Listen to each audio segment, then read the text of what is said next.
만사가 형통해 보이는 그리스도인들이 있습니다. 하는 일마다 모두가 잘 되는 것이죠. 반면에 하는 일마다 어려움과 힘듦의 삶을 경험하는 그리스도인들도 있습니다. 경제는 어렵고 건강상의 어려움이 있으며 직장에서 좌절감과 그리고 자녀들은 반항적이고 이런저런 위기가 마치 넷플릭스 시리즈처럼 내 인생 가운데 찾아오는 그런 경우가 있다는 것입니다. 왜 인생은 이렇게 불공평한가? 왜 하나님은 나에게 이런 고난과 어려움을 허락하시는가? 그렇게 골똘히 생각해도 답이 없는 그런 인생들이 있다는 것입니다. 이런 인생을 살아갈 때 우리의 믿음이 때로는 흔들리죠. 왜 우리의 믿음이 흔들릴까요? 우리의 가치관이 때로는 삐뚤어져 있고 잘못되어 있기 때문입니다. 모든 일이 잘 되면 복받은 인생이고 어려움과 힘듦이 있으면 저주받은 인생이다. 세상적인 가치관이 여전히 우리의 마음을 사로잡고 있어서 내게 주어진 이 힘듦과 어려움은 나 인생의 저주라고 그렇게 생각하는 것입니다. 그러니까 여러분, 성경은 그렇게 말하고 있지 않습니다. 잘 되는 순간이 오히려 위기의 순간일 수 있고 어려울 때가 오히려 기회의 순간일 수 있다라고 우리에게 도전하죠. 다윗처럼 어려울 때 모든 것을 하나님 앞에 내려놓고 겸손하게 하나님을 의지함으로 그의 믿음은 성장했고 결국 하나님 앞에 쓰임받는 인생이 된 것을 우리가 보게 되죠. 시험은 그의 인생 가운데 가장 중요한 영적인 자산이었습니다. 반대로 같은 다윗이 모든 것이 다 문제가 해결되어지고 이제 애쓰고 수고하지 않아도 모든 것이 잘 되는 그 상황 가운데 그는 우리 안에 밧세바를 범함으로 큰 실패를 경험하게 됩니다. 여러분, 그리스도인의 인생 가운데 무엇을 경험하느냐가 중요한 것이 아닙니다. 중요한 것은 그 사건을 하나님의 관점으로 어떻게 해석하고 이해할 수 있느냐, 그것이 사실은 그 사건 그 자체보다 사실은 더 중요할 수 있다는 것입니다. 여러분, 요즘 어떤 삶을 살아가고 있습니까? 그 삶들을 여러분은 믿음의 눈으로 어떻게 해석하고 어떻게 믿음 가운데 적용하며 살아가고 있습니까? 오늘 우리는 아브라함의 믿음에 대해서 살펴보고 있는데 그 세 번째 시간입니다. 떠나라. 그 떠남에 순종했던 아브라함, 그리고 본향을 향해 걸어갔던 나그네의 믿음을 가졌던 아브라함. 오늘은 세 번째 시간으로 시험을 이겨낸 믿음을 가졌던 아브라함, 그 믿음에 대해서 우리가 함께 좀 살펴보기로 합니다. 오늘 본문의 말씀은요, 사실 창세기 22장을 배경으로 깔고 있습니다. 아브라함 인생 가운데 가장 높았던 난이도의 시험을 받았을 때이죠. 그 시험을 어떻게 그는 통과했고 이 시험의 과정을 통해서 어떤 열매를 과연 아브라함은 맺었는지, 바로 이것을 통해서 우리의 인생의 삶에 적용해야 될 중요한 하나님의 말씀을 한번 살펴보기로 합니다. 먼저 말씀을 다시 한번 돌아가 보죠. 17절 말씀을 같이 한번 읽도록 하겠습니다. 시작.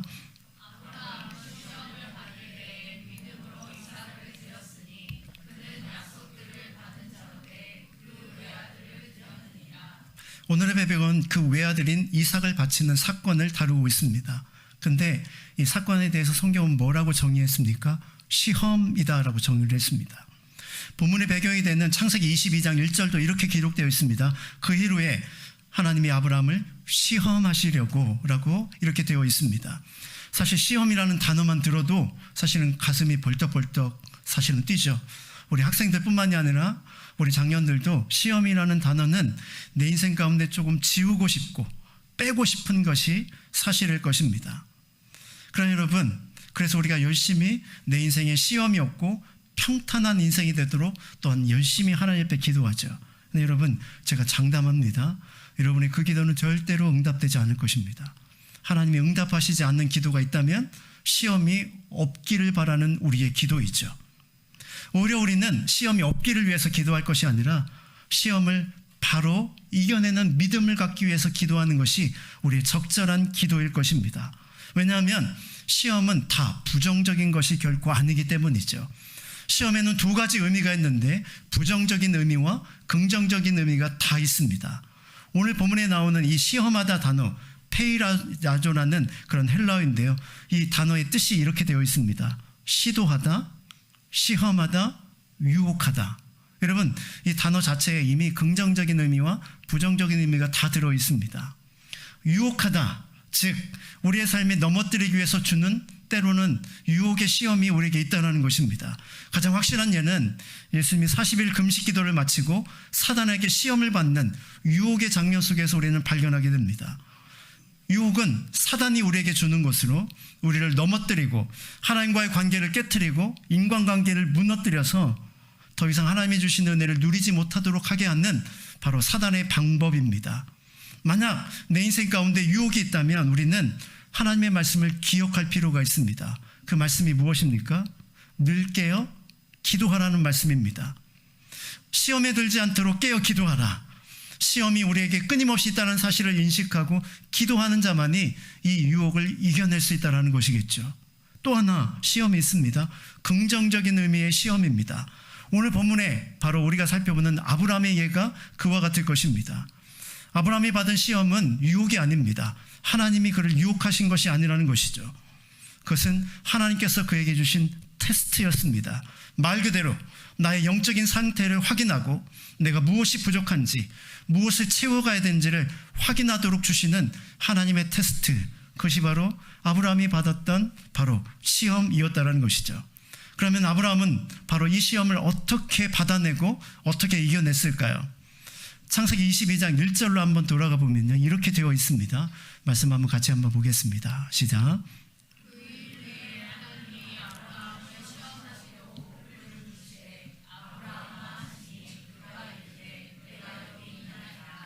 오늘 이 1절에서 주목하여 볼 단어가 그 일 후에라는 단어와 부르시되라는 이 단어입니다. 여러분, 그 일 후에 무슨 뜻이죠? 앞에 어떤 사건이 있었고 그 사건 후에 하나님께서 이 시험을 아브라함에게 허락하셨다라는 의미입니다. 그러면 앞에 무슨 사건이 있었을까요? 창세기 21장으로 넘어가 보면 하갈과 이스마엘을 집에서 내어보내고 그리고 아비멜렉과의 관계, 어려웠던 인간관계를 해결한 문제가 21장에 등장합니다. 이렇게 보면 아브라함이 언제 시험을 받았습니까? 어려움의 문제를 해결하고 이제 좀 살만했을 때 하나님께서 그의 인생 가운데 시험을 허락하셨다는 것입니다. 아브라함은 이런 마음이었을 것입니다. 아, 그래, 됐어. 이제 어려운 고비를 한 걸음 넘겼으니 이제는 당분간 어려움이 없겠지. 이렇게 생각하며 스스로 마음의 평안함을 찾고 있을 때 어느 날 갑자기 하나님께서 그에게 찾아오셔서 이렇게 말씀하셨다는 것입니다. 22장 2절에 여호와께서 이르시되 내 사랑하는 독자 이삭을 데리고 모리아 땅으로 가서 내가 내게 일러준 한 산, 거기서 그를 번제로 드리라. 여러분, 하나님의 말씀이 야속하지 않습니까? 어려움의 과정을 이제 방금 넘었는데 또다시 왜 하나님께서는 나의 삶을 이렇게 몰아가시는 것일까요? 좀 쉬도록 내버려두면 안 될까요? 이런 인간적인 마음이 아브라함의 이 사건을 바라보며 우리가 갖게 되는 첫 번째 마음입니다. 이제 막 한 고비를 넘겼는데 더 어려운 시험을 아브라함에게 주신 것이죠. 지치고 피곤한 아브라함에게 또다시 얹어주는 이 고난과 시험은 아브라함의 삶을 굉장히 짓눌렀을 것입니다. 그리고요, 이 시험의 시기뿐만이 아니라 이 아브라함이 받은 시험이 어려운 또 다른 이유가 있었습니다. 그 어려움이 이해가 되지 않는 하나님의 말씀이었기 때문입니다. 첫째, 그 이삭, 하나님이 바치라고 한 이삭은 아브라함에게 있는 딱 한 명의 독자 아들이었습니다. 물론 그의 아들에게는 이스마엘이라는 또 다른 아들이 있었지만 약속의 자녀로 주신 것은 딱 하나, 이삭이었죠. 아브라함의 노년의 기쁨은 오직 이삭이었습니다. 100세에 낳은 그 아들을 세상 말로 물고 빨고 무릎 위에 얹혀놓고 얼마나 귀하게 그 아들을 키웠을까요? 근데 그 아들을 하나님께서 내어놓으라는 것입니다. 두 번째, 더 이해가 되지 않는 것은 그 아들은 약속의 자녀였기 때문입니다.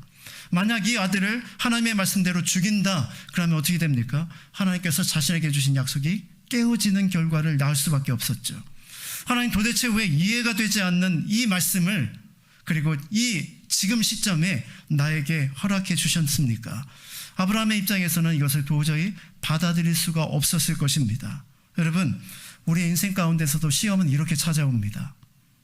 어려움의 고기를 천신만고 끝에 넘겼는데 좀 쉬어가는 타이밍에 하나님께서 내 인생 가운데 또 다른 시험을 허락해 주시는 것이죠. 이런 시험을 만나면 우리는 분명히 불평하고 원망을 하는 우리의 모습을 발견하게 됩니다. 그런데 오늘 본문은 우리에게 뭐라고 도전해 주고 있는 것입니까? 이런 때, 이런 시험을 만났느냐? 그러면 감사하라. 아니 무슨 소리입니까? 청천벽력 같은 이 시험에 대해서 우리가 어떻게 감사할 수 있겠습니까? 여러분, 문제에만 집착하면요, 우리는 그 문제 속에서 답을 얻을 수 없습니다. 문제가 아니라 문제를 내신 하나님 앞에 집중하여 바라볼 필요가 있다는 것입니다. 하나님은요, 시험을 내실 때 그 사람의 영적인 수준에 맞춰서 시험을 내십니다. 아무에게나 어려운 시험을 허락하는 것이 아니라는 것입니다. 지금은 내게 이런 어려움의 시험을 주실 때가 아닌데요, 이렇게 우리는 생각하지만 아니요, 하나님께서 내게 허락하신 그 시험은 내 때에 가장 적합한 시험을 주신다는 것입니다. 이것은 저의 말이 아니라 성경에 끊임없이 말하는 메시지이죠. 베드로전서 4장과 그리고 고린도전서에 보면 이런 분명한 말씀이 우리에게 선포되고 있습니다. 말씀 한번 같이 한번 볼까요? 같이 한번 읽어보겠습니다. 먼저 베드로전서 4장 12절 시작.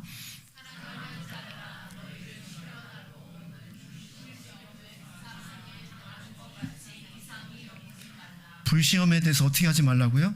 이상한 것으로 여기지 말라. 우리에게 시험이 있는 것은 당연한 것이다 라고 이렇게 도전합니다.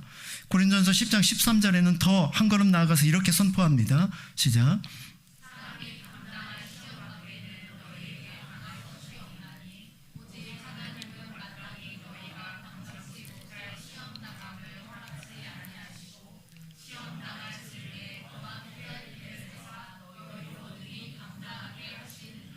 하나님의 말씀 중에 가장 감동이 되면서 이해가 되지 않는 구절, 너희가 당한 것은 오직 감당할 시험만 허락하신다라는 이 말씀입니다. 내 입장에서 보면 도저히 감당할 수 없는 시험인데 아니야, 하나님은 너는 감당할 수 있어 라고 말씀하시는 것이죠. 만약 네가 도저히 감당할 수 없다면 내가 너에게 피할 길을 내줄 거야. 그러니 시험 당하는 것을 두려워하지 마라, 이렇게 우리에게 도전하시는 것이죠. 더욱더 놀라운 메시지가 있습니다. 베드로전서 1장 6절부터 7절에 보면 이런 말씀이 있습니다. 너희가 이제까지 여러 가지 시험을 인하여 잠깐 근심하게 되지 않을 수 없으나 오히려 크게 기뻐하는도다. 시험은 우리를 잠깐 근심하게 만드는 것이 사실입니다. 그 현실을 성경은 인정합니다. 그러나 장래에 주어질 놀라운 변화에 대한 약속도 분명히 있습니다. 장차 큰 기쁨으로 그 모든 것을 통과할 날이 올 것이다 라고 말씀하고 있는 것이죠. 사랑하는 자매 여러분, 이제 살만한데 어려움이 찾아왔습니까? 하나님의 말씀이 너무 이해가 되지 않습니까? 내 삶에 찾아온 이 이해할 수 없는 고난과 시험의 현장 가운데 우리가 놓치지 말아야 될 것은 하나님을 바라보는 것과 하나님이 이 시험을 주신 목적을 찾아내는 것입니다. 시험을 이기는 가장 큰 비결은 내가 능력자가 되는 것이 아니라 시험을 주신 하나님의 목적을 깨닫는 것입니다. 왜 하나님이 내게 이 시험을 주셨는지, 그것을 비로소 깨달을 때 우리는 시험을 이겨낼 힘을 갖게 되는 것이죠. 내게 주어진 어려움이 하나님이 주신 시험이라면 감당할 수 있어, 이런 확신을 가지고 이 시험을 통과하면 큰 기쁨을 주실 거야, 이런 믿음을 선포하며 그 시험의 때를 통과하는 그런 사람이 되어야 한다는 것입니다. 아브라함에게 있어서 이미 수많은 일들이 그의 앞에 있었습니다. 그의 모든 과정들을 통해서 하나님께서는 그의 삶을 인도했던 것이죠. 그리고 아까 여러분 기억하십니까? 22장 1절에서 중요한 단어가 하나 또 있었다고 했습니다. 그것은 부르시되라는 단어입니다. 하나님이 그의 인생 가운데 찾아오셔서 부르셨습니다. 그래서 이 부르시다는 이 단어가요, 조용히 대화할 때 사용되는 단어라고 합니다. 이제 한번 와봐, 그리고 같이 한번 이 얘기 나눠볼까? 이런 톤의 지금 이야기입니다. 여러분, 하나님의 말씀은 굉장히 엄청난 말씀이잖아요.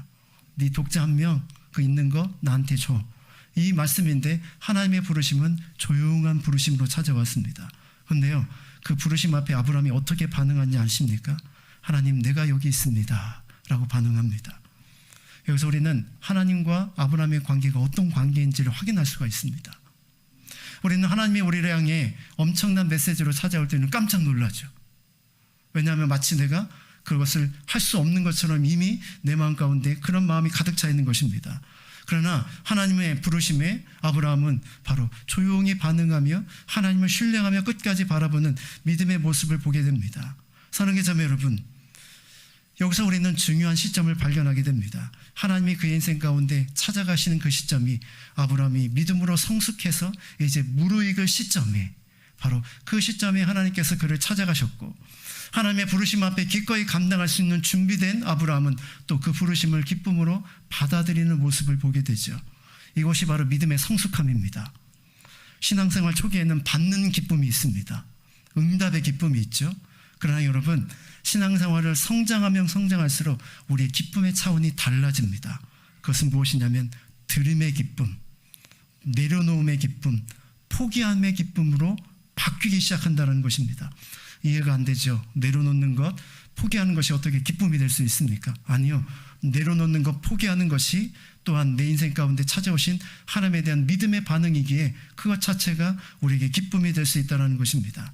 하나님이 요구하시는 이삭, 왜 하나님은 이삭을 하나님께서 이 아브라함에게 요구하셨을까요? 그리고 이 하나님의 요구는 무엇을 의미할까요? 네 사랑하는 아들 이삭을 나에게 다오. 이 말씀은 이삭을 뛰어넘어 이삭이 아닌 이삭을 준 나를 너는 과연 사랑하니? 라는 하나님의 메시지입니다. 이삭을 달라는 단순한 그런 시험이 아니라 누구를 더 사랑하는가, 이 질문을 아브라함에게 지금 던지고 있다는 것입니다. 여러분, 이 시점에서 아브라함은요, 생활의 전부가 이삭이었습니다. 조금 더 상상을 해보면 하나님이 사랑하는 것보다 이삭을 더 사랑했을 시점이었습니다. 점점 하나님의 사랑에서 이삭의 사랑으로 바뀌어지는 시점, 그 시점이 바로 지금 이 시점이었다는 것입니다. 하나님은 너무나도 잘 아셨죠. 네가 이삭을 준 나보다 이삭 자체를 사랑하는구나. 그래서 그 시점에 하나님은 찾아오셔서 이 질문을 던지고 있는 것입니다. 네가 만약 하나님보다 이삭을 더 집착하기 시작하고 그것에 욕심을 내는 그 순간부터 사실은 미안하지만 이삭을 너는 제대로 믿음으로 키울 수 없단다. 하나님 그에게 경고해 주고 있는 것입니다. 하나님 이삭을 나에게 다오. 이게 무슨 뜻일까요? 하나님 왜 소중한 이 이삭을 나에게 달라고 하십니까? 이게 아니라 네가 이삭을 나에게 바치면 내가 그 이삭을 믿음으로 양육하며 내 사랑하는 아들로 키워나갈 거야. 지금 이 메시지를 이삭에게 주고 있다는 것입니다. 여러분, 순종이 어려운 이유가 무엇입니까? 내 것이라는 고집이 강하기 때문입니다. 마치 내 것을 하나님 앞에 빼앗기는 기분이 순종에 우리에게 드는 마음이기 때문이죠. 그게 아닙니다. 내 것을 하나님 앞에 드려야 비로소 하나님께서 그것을 마음껏 쓰시고 사용하셔서 우리 인생 가운데 진정한 축복으로 우리에게 허락해 주시는 것이죠. 나에게 맡겨, 나에게 내려놔. 그러면 내가 네 아들을 책임져 줄게. 이것이 하나님께서 이삭을 바치라는 메시지 속에 들어있는 하나님의 엄청난 말씀이라는 것입니다. 아무 문제도 없고 힘든 인생을 살아가는 것도 없고 영적으로 수월하게 잘 일이 펼쳐지십니까? 그러면 미안하지만 여러분의 삶의 현장 가운데 성숙이 멈춰진 상태입니다. 큰 시험과 어려움을 주셨다는 것은 그만큼 여러분의 삶에 준비되었다는 것과 그리고 하나님의 가치를 이미 알고 있다는 그런 반증이겠죠. 시험은 누구에게나 있습니다. 그리고 그 어려운 시험 가운데 가장 중요한 것은 하나님보다 더 사랑하는 것을 내려놓는 시험입니다. 우리 삶의 현장 가운데 시험의 현장 가운데 있을 때 늘 나 자신을 점검해야만 합니다. 내가 포기하고 내려놓지 못하는 것, 그것이 결국 하나님보다 더 사랑하는 것들이라는 사실을 우리가 온전히 깨닫는 것이 필요하죠. 두 번째, 아브라함이 이 시험을 당할 때 그는 어떻게 했습니까? 17절의 말씀을 같이 한번 보겠습니다. 같이 읽습니다. 시작.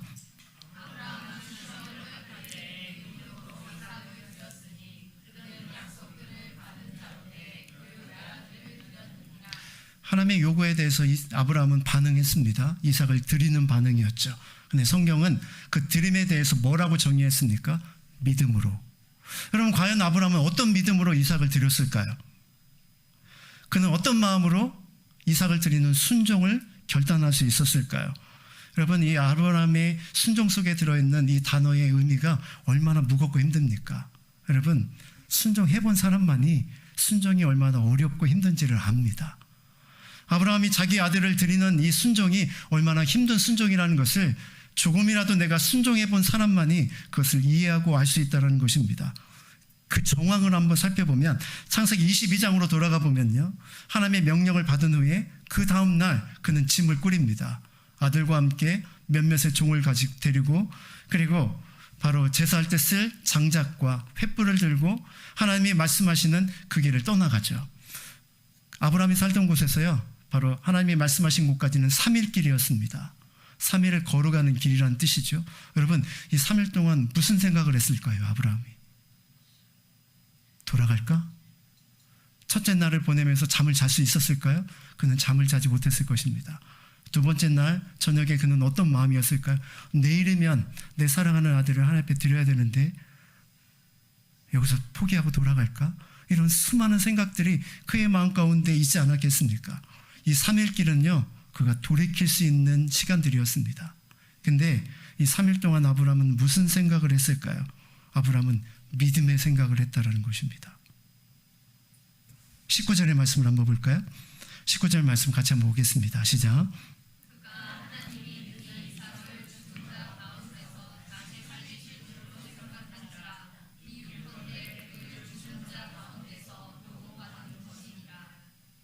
이게 맞아? 하나님의 뜻이 맞아? 이렇게 염려하고 근심하며 집으로 돌이키는 발걸음이 아니라 그는 오늘 본문의 17절에 보니까 생각하는지라, 생각했다. 무엇을 생각했습니까?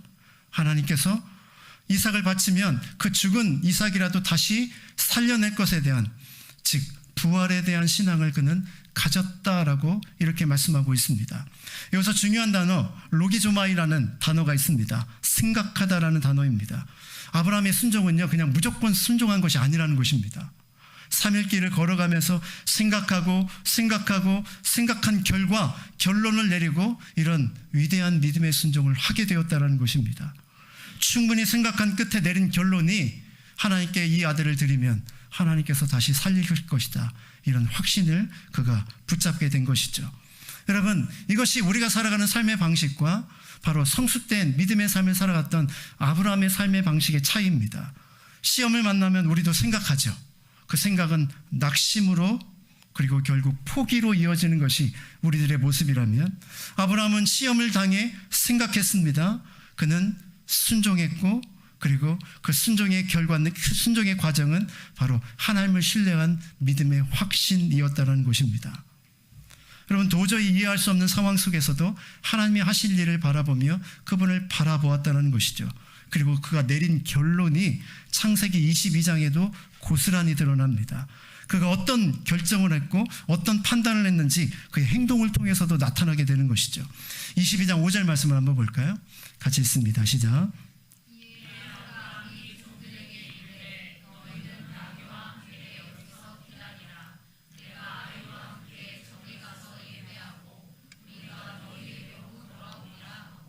(3일을) 내고 그 다음에 결론을 내린 후에 이제 아들과 함께 바로 모리아산으로 올라갑니다. 그러면서 종들에게 뭐라고 이야기합니까? 너희는 여기 있어. 이삭과 함께 예배하고 우리는 다시 돌아올 거야. 여러분, 어떻게 이런 고백을 할 수 있을까요? 여러분, 어떻게 이런 믿음의 고백을 할 수 있을까요? 이 고백 속에는 하나님을 신뢰함이라는 것이 자리 잡고 있음을 보게 됩니다. 하나님 어떻게 하실지는 내가 예상할 수 없지만 내가 신뢰하는 그 하나님은 반드시 이 어려움의 시험 속에서도 하나님께 답이 있을 거야. 그리고 반드시 살아서 돌아오게 될 거야. 그 믿음이 그에게 있었다는 것입니다. 이제 여러분, 우리는 아브라함의 믿음의 실체를 조금 더 알게 됩니다. 아브라함이 이삭을 바치는 엄청난 순종 속에는 하나님을 향한 절대적인 신뢰와 그분을 향한 믿음이 있었다는 것입니다. 물론 이런 믿음을 갖기 위해서 지난 수년 동안의 작은 시험과 연단이 그에게 있었습니다. 떠날 때부터 그리고 지금 이 순간까지 수많은 시험을 겪고 겪은 결과 그가 내린 딱 하나의 결론, 하나님을 얼마든지 신뢰할 수 있는 분이다라는 결론에 이르게 된 것이죠. 그래서 여러분, 아브라함의 순종이 위대한 것입니다. 아브라함의 이 위대한 순종은 어느 날 하루에 갑자기 생겨진 것이 아니라 하나님과의 긴 과정을 통해서 만들어진 아브라함의 성숙함의 결과라는 것이죠. 여러분, 오늘 어떤 사람이 큰 순종의 결말을 보이고 있다면 그 사람의 순종의 모습은 지난날에 쌓아온 믿음의 결과라는 사실을 우리가 기억할 필요가 있습니다. 아브라함의 순종의 행동만 보지 마시고 그 순종을 가능케 했던 깊이 숨어있는 그의 믿음을 볼 수 있기를 원합니다. 위대한 순종 뒤에는 하나님을 향한 위대한 신뢰가 있다는 사실을 우리가 결코 잊지 말아야 하는 것이죠. 여러분 인생 가운데 시험을 당하고 있습니까? 아무리 생각해도 이해되지 않고 답이 나오지 않는, 나의 머리로 풀어보려고 하지만 답이 없는 어려움이 있습니까? 그러면 여러분 끙끙거리지 마시고 하나님을 바라보십시오. 과연 나는 내 모든 상황 속에서 역사하실 하나님을 신뢰할 수 있는가? 내 스스로에게 한번 질문을 던져보시길 바랍니다. 오늘 말씀은 어려운 순종을 하는 아브라함의 모습을 보여주죠. 그러나 여러분, 이것은 장차 일어날 더 큰 하나의 사건을 우리에게 보여주고 있습니다. 그것은 이 땅에 구원자로 오실 예수 그리스도를 보여주고 있는 것이죠. 여러분, 아브라함이 바로 그 이삭을 드렸던 것처럼 우리 하늘 아버지께서는 우리를 위하여 독생자이신 예수 그리스도를 보내주셨고 그분을 십자가에 못 박아 죽게 하셨습니다. 이삭이 죽을 수밖에 없었던 그 상황, 그곳에서 하나님은 예수 그리스도를 죽이심으로 우리의 구원을 완성해 주셨던 것이죠. 이 장면이 이렇게 모리아 땅에서 있던 이 장면과 바로 하나님의 예수 그리스도의 죽으시는 장면이 성경 안에 이렇게 오버랩되는 것입니다. 여러분, 누가 하나님의 마음을 가장 잘 알 수 있을까요? 아브라함입니다. 독자 이삭을 바치는 그 하나님의 절절한 사랑을 누가 가장 잘 이해할 수 있을까요? 자신의 독자를 죽기 직전까지 몰고 갔던 그 순종의 삶을 살았던 아브라함만이 그것을 이해할 수 있는 것이죠. 사실 아브라함은 죽이지는 않았습니다. 그러나 하나님은 그 아들을 죽이셔야만 했죠. 이 모든 바로 역사 속에 들어있는 그 하나님의 절절한 사랑을 아브라함은 누구보다도 잘 알 수 있게 된 것입니다. 사랑자매 여러분, 우리가 하나님 앞에 나가며 기도하죠. 하나님, 하나님의 뜻과 하나님의 마음을 알려주십시오. 여러분, 오늘 말씀을 통해 주시는 답이 뭔지 아십니까? 순종하면 하나님의 뜻을 알게 되고, 순종할 때 우리는 하나님의 마음을 비로소 이해하게 되고 깨닫게 된다는 것입니다. 순종은 참 어려운 것입니다. 그러나 순종하게 되면 우리는 하나님의 마음을 이해하고 깨닫는 은혜를 우리가 경험하게 되는 것이죠. 순종이 너무 힘들고 고통스러우십니까? 아니, 순종 뒤에 나오게 될 하나님의 역사하심을 바라보기를 원합니다. 하나님을 신뢰하지 못하는 사람들은 아브라함의 행동이 이해가 되지 않을 것입니다. 그러나 하나님을 경험한 사람들은 아브라함의 순종이 어떤 의미인지를 비로소 깨닫게 되는 것이죠. 진정한 순종은 결과까지도 맡기는 것입니다. 과정의 순종이 아니라 결과를 하나님께 맡기는 것이죠. 어떤 일이 일어날지 모릅니다. 그러나 그 모든 결과도 하나님께 맡겼습니다. 하나님께서 해 주셔야 한다는 믿음의 고백으로 그는 선포하고 그저 순종의 걸음을 걸어갈 뿐이죠. 여러분, 십자가가 이해가 되십니까? 왜 하나님은 자신을 믿지 않는 사람들을 위해서 자신의 하나밖에 없는 아들을 내어주셔야만 했을까요? 이해되지 않는 그 순종이 구원을 낳는 기적의 역사를 베푼 것처럼 우리도 때로는 내 시점에서 이해되지 않는 사건이지만 그것에 순종할 때 바로 비로소 하나님의 선명한 뜻을 깨닫는 은혜를 누리게 된다는 것입니다.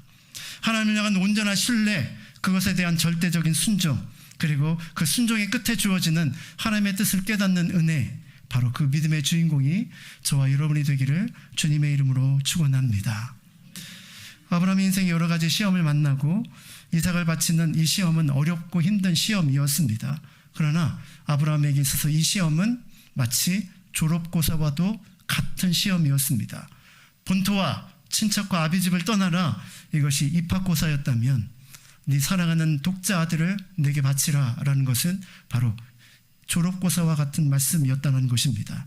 아브라함은 놀랍게도 우수한 성적으로 그 모든 시험을 마쳤죠. 그리고 아브라함은 영적인 새로운 시각을 갖게 되었습니다. 이 아들은 더 이상 내 아들이 아니라 하나님의 자녀라는 사실을 그가 깨닫게 된 것입니다. 여러분, 그 당시에 아브라함의 나이는 매우 늙었습니다. 얼마 남지 않아 그 아들을 남기고 하나님께로 가야 되는 상황이었습니다. 근데 이 모리아산에서 있는 이 사건을 경험한 후로 아브라함은 걱정할 필요가 없었습니다. 왜냐하면 하나님이 나 대신, 아니 나보다 더 이삭의 삶을 아름답게 인도하시고 아름답게 역사하시며 내게 역사하셨던 그 하나님은 이 아들의 삶에도 역사할 것에 대한 확신을 그가 갖게 되었기 때문이죠. 사랑하는 자매 여러분, 이것이 하나님께 맡긴 자가 드리는, 아니 하나님께 순종한 자가 받게 되는 하나님의 놀라운 축복이라는 것입니다. 하나님을 떠난 후에 자녀로 인한 염려와 걱정, 그 두려움이 여러분 삶 가운데 있습니까? 여러분의 자녀를 하나님께 올려드리십시오. 아브라함처럼 말이죠. 그러면 하나님께서 그 자녀들과 함께 하실 것입니다. 그 염려와 두려움으로부터 우리는 오히려 자유롭게 되고, 이제 오히려 내 진정한 마지막 믿음을 향해 끝까지 달려가는 집중력 있는 믿음의 삶을 우리가 살아가게 될 것입니다. 그리고 이 사건의 과정 속에서 아브라함은 하나님으로부터 큰 칭찬을 받게 되죠. 창세기 22장 12절의 말씀을 함께 보면 이렇게 나와 있습니다. 사자가 이르되, 우리 같이 한번 읽어볼까요? 시작.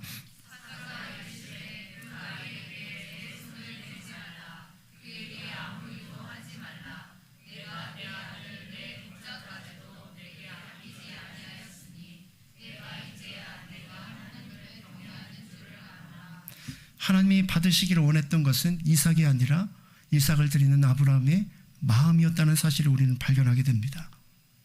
하나님은 이미 이삭을 바치기로 결정한 아브라함의 믿음을 받으셨습니다. 아니, 이삭은 그날 바로 죽은 아들이었습니다. 그 다음부터는 나의 아들이 아니라 하나님의 아들이 되었기 때문이죠. 모리아산 그 시점부터 아브라함이 이삭을 대하는 태도가 달라졌을 것입니다. 그 전과 그의 후에 믿음의 상태도 분명히 달라졌겠죠. 하나님 그의 마음을 확인하셨습니다. 이삭보다 네가 나를 더 사랑하는구나. 그 믿음의 바로 확증을 하나님께서 그에게 주신 것입니다.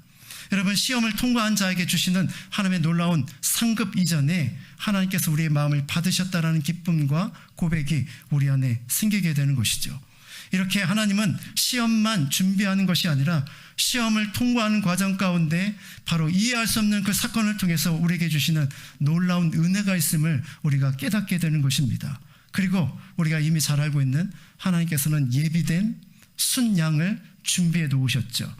우리가 너무나도 잘 아는 여호와 이레의 하나님, 준비하시는 하나님. 사실 아브라함의 눈에는 준비된 순양이 보이지 않았습니다. 순종하기 전까지는 그 준비된 양을 볼 수 없었죠. 그러나 순종했을 때 하나님께서는 이미 준비한 순양을 통해 바로 새로운 역사를 이루어 가신 것을 보게 됩니다. 사랑하는 자매 여러분, 그렇습니다. 순종하기 전에는 하나님의 역사하심이 무엇인지를 우리는 헤아릴 수 없습니다. 그러나 순종하게 되면 여호와 산에서 보게 되리라, 여호와 이레 하나님을 보는 하나님의 역사하심을 경험하게 되는 것입니다. 사랑하는 자매 여러분, 여러분 삶의 현장 가운데 어떤 시험이 있습니까? 그리고 그 시험 뒤에 하나님은 여러분을 위해서 무엇을 예비해 놓으셨을까요? 아무것도 보이지 않는 상황 속에서 우리가 말씀에 순종하여 걸어갈 때 주시는 그 앞에 펼쳐진 또 다른 세계를 믿음의 눈으로 발견하며 그렇게 나아가는 참 순종의 삶이 저와 여러분에게 있기를 주님의 이름으로 축원합니다. 이제 말씀의 결론을 얘기를 원합니다. 옛날 스페인에 통치했던 이 지브랄타, 즉 바로 유럽의 끝에 가면 라틴어로 세 글자가 이렇게 쓰여져 있다고 합니다. 이 뜻은 바로 이런 뜻입니다. 더 이상 가면 아무것도 없다. 여기가 끝이다. 지구의 끝이 여기다라는 그런 바로 이야기입니다. 당시 중세시대 사람들은 바로 이 지구가 이렇게 수평으로 되어 있고 이 끝에 가면 절벽으로 떨어져서 죽는다라는 사고방식을 가졌습니다. 그래서 지브랄타가 이 유럽의 끝이거든요. 지금의 포르투갈의 끝인데 그곳이 바로 지구의 마지막이다라고 그렇게 생각했던 것입니다. 많은 사람들은 그래서 두려워서 더 이상 앞으로 향해 나가지 않았습니다. 근데 그것을 뚫고 나갔던 사람이 있죠. 신대륙을 발견한 콜럼버스라는 사람입니다. 콜럼버스는 여기가 끝이다라는 것을 바로 깨트리고 더 나아갔습니다. 그리고 아메리카 대륙을 발견했죠. 근데 사실은 아메리카 대륙은 이전에도 있었습니다. 그저 그때 발견되었던 것뿐이죠. 여러분, 우리가 걸어가는 인생의 미지의 세계도 마찬가지지 않습니까? 하나님 우리에게 나아가라고 도전하시죠.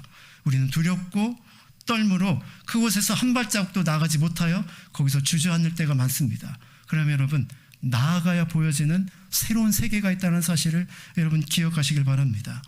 지금도 많은 사람들이 불신과 염려에 막혀서 여기가 끝이라고 생각하며 거기에 주저앉아 있습니다. 믿음은 하나님을 신뢰하게 만들고 더 나아가게 하는 힘을 우리에게 줍니다. 거기서 멈추지 말고 앞으로 나아갈 것을 도전하죠. 그리고 바로 도전하여 나아갈 때 새로운 세계가 열리고 하나님이 예비하시고 준비하신 것이 있다는 사실을 우리에게 보여주게 됩니다. 사랑하는 자매 여러분, 내 삶의 끝이 어디일까요? 상상할 수 없는 펼쳐지는 또 다른 세계가 나를 기다리고 있음을 바라보며 오늘도 부르심에 순종하여 믿음으로 나아가는 저와 여러분의 삶이 될 수 있기를 주님의 이름으로 축원합니다.